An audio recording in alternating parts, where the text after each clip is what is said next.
खुसी छौ तिमीलाई पाएदेखि।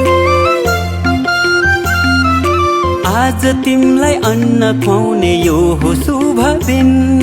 हामी धेरै खुसी छौ तिमीलाई पाएदेखि। मुटुको